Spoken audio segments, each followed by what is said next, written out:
Баршаңызға сәлем, менің каналыма қош келдіңіздер.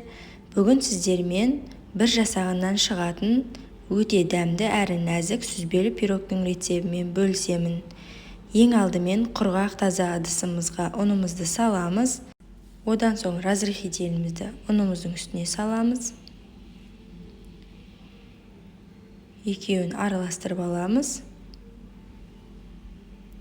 Және үстінен сары майымызды саламыз.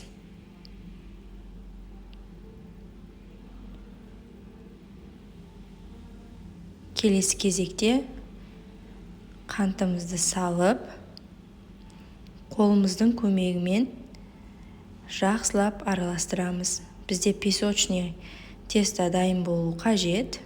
Міне жақсылап араластырып болғаннан кейін үстінен қаймағымызды саламыз. Барлық заттардың өлшемі төменде описаниеде жазылып тұр. Сол өлшеммен істесеңіздер болады. Біздің песочный қамырымыз дайын болды. Келесі кезекте начинкасын дайындаймыз. Ең алдымен құрғақ таза ыдысымызға творогымызды салып, үстінен қантымызды саламыз. Және қаймағымызды, оның үстінен бір жұмыртқамызды салып, салмамызды жақсылап араластырамыз. Өте оңай пирогтардың бірі. Қонақ келгенде тез жасап жіберсеңіздер болады.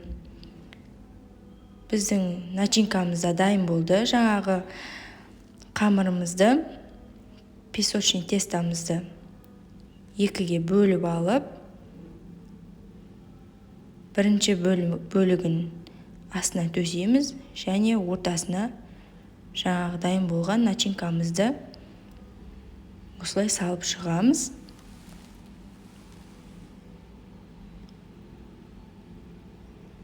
Өте дәмді, иісі өте керемет піскеннен кейін.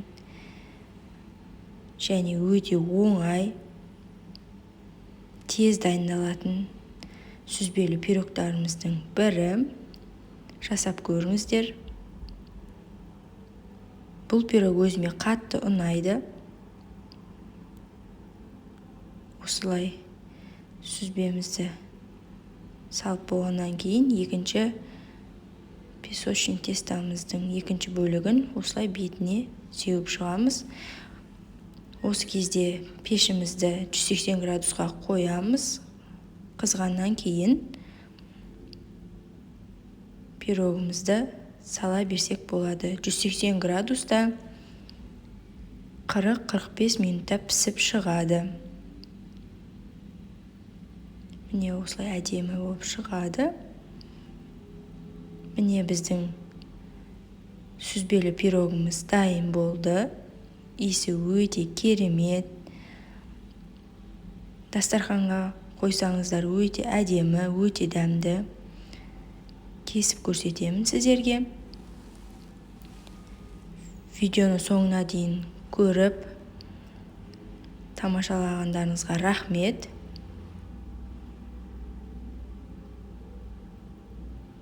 Жасап көріңіздер, өте дәмді. Өте нәзік пирогтардың бірі. Міне осылай пирогтарымыз пісіп шықты.